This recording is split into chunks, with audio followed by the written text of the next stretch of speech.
So Crazy Gin is the name of a gin brand that Bruce and I set up back in 2016, and it started on a drunken Friday night. We ordered an Indian takeaway, and what arrived looked nothing like the Indian food we eat at home. And looking at the food, we were like, if you're not Indian, do people probably think that the food that we're being served here is what we eat at home? And I didn't want people to think that what we have at home is this cheap food. And then we started reminiscing about the food that our parents used to make for us. So they'd get things like, my mum would get spam and she'd turn it into a sabji and we would have our roti with it. Or if I wanted a full English fry up, she'd get the tadka out, she'd do spicy beans, she'd do the eggs.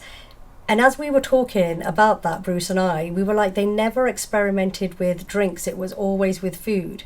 And the other thing that was a bugbear of ours is how sometimes people can take one ingredient and say it represents an entire country. You can't take a cardamom or a mango and say this is representative of all of India. India is so diverse, just like the Punjabi community is so diverse with religions and where they are living in different parts. So we just were thinking, if we could tell a story of a Punjabi, because that's where our grandparents migrated from, where would we begin? And we thought of Lassi, because our parent, well, not my parent, my grandparents, because they worked in textile, but Bruce's grandfather was a farmer, so he had cattle, he had crops, and Lassi is something he would have drank. And it started as a drunken idea, as an educational piece, as in, wouldn't it be wonderful to bring these flavours? But they never drank, my husband and I do, and we were like, if we could turn this non-alcoholic drink into a spirit, that'd be brilliant. And we're big foodies, so we were watching MasterChef Australia and we were like, what would Heston do with it? And we were like, lassi, and we were thinking about haldi in there and black pepper.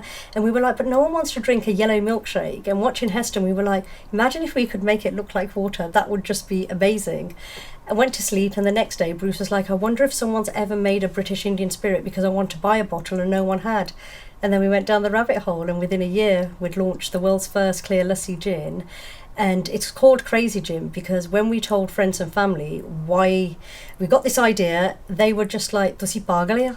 You've got day jobs, stick to them, you've been to university, I was in my mid-30s, you need to settle down and have children, you've never started a business, what do you know about this? Stick to your lane, who's going to stock you, your corner shop?" But there was something in us and we didn't want to live life with regret. We were like, we're going to give it a go. And it was actually a corner shop that stocked us as our first listing. It just happened to be Harvey Nichols in Knightsbridge. And it was just like, we felt like Indian flavours deserve to be in premium places, and we can't use tokenism. We need to show them where they're from. And it's amazing that as the people whose culture this is, that we can show that. So that's where the lassi gin started. And then a couple of years later we launched our Punjabi chai gin, which is my nanny's recipe for cha. And it's all about, for me, it was never about the gin, it was never just about the lassi or the cha, it was about what that evokes in me. So I feel very blessed. I'm in my mid-40s to have been to India at a time where it was very different to what it is now. So I remember going to the village, I remember the earth, I remember the cow pats used for fire, I remember her in a saucepan putting it on there, and nothing was measured, everything's done by hand. And I feel so blessed that I can take a memory and I've recreated it to something that fits what Bruce and I are, British Indians. But we're telling the story of people that have never stepped foot in this country, but we're doing it with pride, and we're doing it in places, in premium places, in the heart of British retail, to say we belong, we're part of the community too.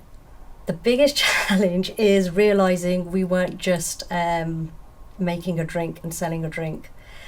So when we first started, that's exactly what we thought. It's what it says on the tin. We're distilling, we're making it all.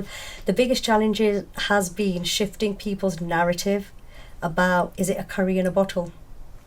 And when it's a brown person that's made this flavour profile, it's interesting how many people think it's a bit too niche. But when there's someone that isn't from your culture that makes similar flavours, all of a sudden it's very innovative. So we're the first to distill yogurt and turmeric. We use something called vacuum distillation. When we started, there were no other British Indian distilleries. This is back in 2016. There weren't many other spirits on the market that were doing what we're doing. We make everything in-house and we're very proud. We actually sold our house in London and we gave up our full-time jobs and moved to the West Midlands, to Wolverhampton, where our distillery is to this day. We're very proud that we do it all ourselves. It's not contract distills. This is something that we're very passionate about. But it's amazing when we go to bars and restaurants sometimes that people will still say, so who makes it for you? And they find it hard to believe that there's us. And then personally for me, another challenge has just been navigating being a South Asian female in the drinks world. It's very white and it's very male. So when you go in, the doors don't always open or you get dismissed. I've even had people within my own community where Bruce and I have been to places together to talk about the gin. I've had Asian managers turn their back to me to talk to Bruce because he must be the decision maker, it can't be me. I've had them put their hand out to me when I've tried to make a point, as in the men are talking. So it's been, I found myself in a world I didn't expect to be, and then I've just been looking at, I've come here to sell a product, but I feel like I've opened up a can of worms, and the can of worms is, where do Indian flavours belong in the world? And two, where does a South Asian woman belong in the spirits world?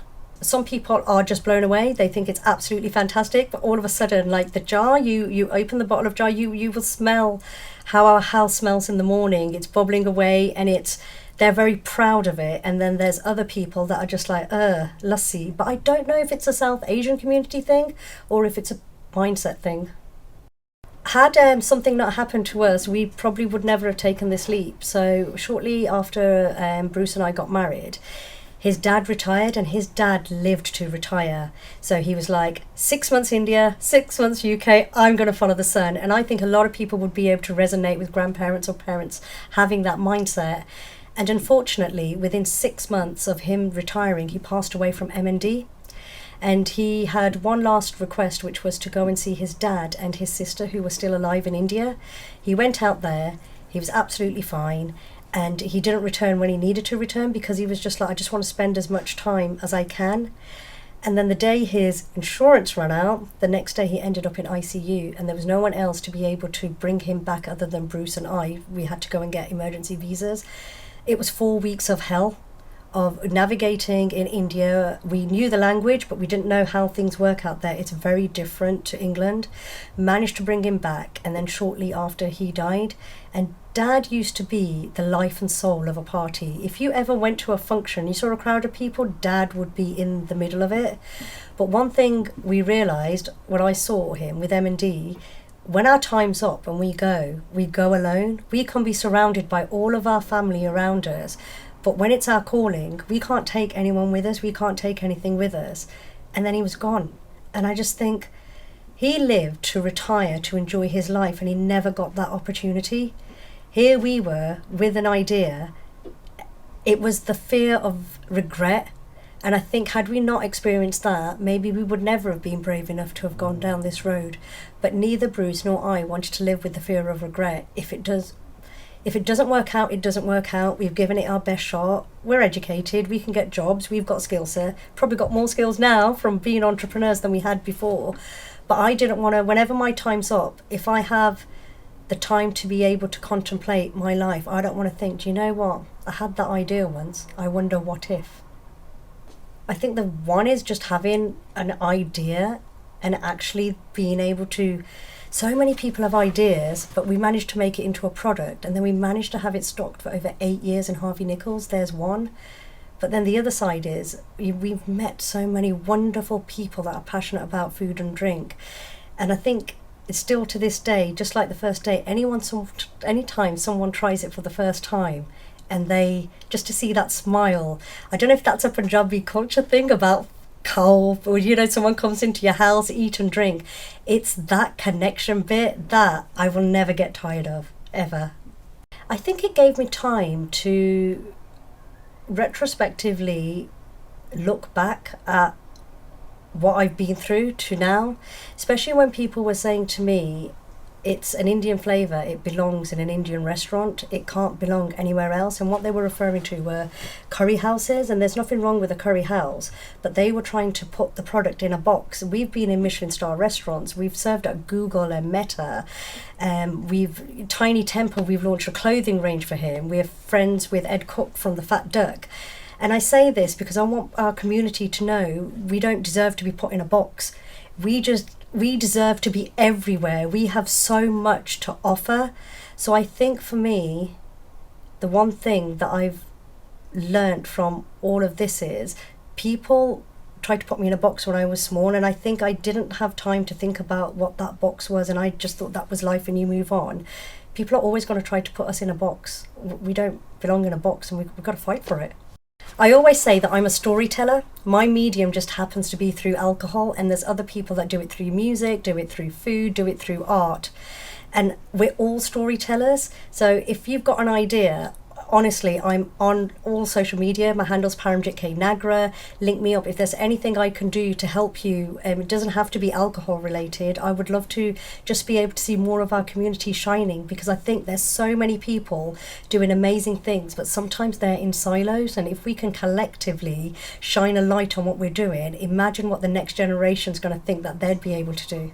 And India is so vast. We're not even claiming, like a lot of people do, we're showcasing all of India. We're showcasing one part, which was what home is for us. And responsible drinking is a big part of what we do. If you ever look at anything on our socials or the way we conduct ourselves, it's responsible drinking. It's not about having shots and getting drunk. It's never part of that. And it's not a product that I'm forcing down people's throats to drink. If you don't drink, I respect your wishes, and that's absolutely fine. I do, and I just wanted to showcase that British Indian flavours are much better than what was being served at that time, and we belong in premium places. The chai gin has saffron. Saffron is the world's most expensive spice. I get told by people in the Western society, this has got truffle and it's so expensive, and it's an educational piece is what I'm finding it to be. So if you don't drink, that's absolutely fine. I'm not asking you to drink. Myself, my wisdom, in the sense when I started, there was no one that looked like me. There was no one that didn't look like me in the spirits world that I felt comfortable enough to be able to approach to say, I've got this idea, I'm a little bit lost, I don't know where to begin. And we learnt the hard way. We met some fantastic people that we've worked with, and we met a lot of cowboys along the way as well. So if anyone's ever stuck on an idea, do you know what, we're so blessed in this day and age to have social media. When I was growing up in the 80s and the 90s, it didn't exist. Honestly, reach out, and if there's any way either I or Bruce can help you out, and even if we can't, we might just know someone else that might be able to help you, hit us up. I think for me now, it's beyond the gin. I really want to help people with the storytelling piece. That's when I feel like I'm coming to life. And the more talks I've done and the more panel talks or the interviews I've done, I've realised people are fascinated with Crazy Gin, and I know my product's amazing. It's in some amazing places. We've had some absolutely amazing collaborations as well. So my product is there, but what I'm finding is the bit I'm talking about is the bit I was told to keep quiet. Don't talk about. It's about helping people with those elements and to help people tell their story. It doesn't have to, whatever that medium is, if I can help you tell your story, that would just make me so happy. To expand, the ideal dream, which is further down the line, is I'd love to see this product out in India, because that's what we're paying homage to. Both Bruce and I are British Indians. We were never born there, but we're trying to keep hold of a life, a time, a snapshot of time and the people that are no longer with us. And I think because we haven't picked one flavour, we're not talking about colonialism, we're not romanticising anything, we're talking about two flavours of jar and lassi, which for us came from Punjab, but so many other cultures have their own variation of it. I think this is a product that people will absolutely get. So on a business point of view, obviously want to see Crazy Gin grow. So if any of the Punjabi community are watching this, which I know you are, if you want us to see stocked in your local place, or you have a restaurant or a bar or anything, or want to do a collab, hit us up. On a personal level, I really want to start helping out more people through my storytelling work. I've done it through psychology, I've done it through project management, and now having been a founder myself, I know I've got a lot of skill sets, and the reason it's a driver for me, when I go on social media, I keep looking at people giving out advice with no credentials, and then I keep thinking there must be people out there that are on a pivot and thinking, do I do it or do I not? There's too many cowboys out there, and I don't want people getting ripped off and spending money or taking advice, and it just takes them off the journey that they're going through. There's so many entrepreneurs out there that have lived the path that other people want to live. Sometimes it's just about contacting them. I'm not even saying contact me. Contact these people out there. You never know, they might say yes.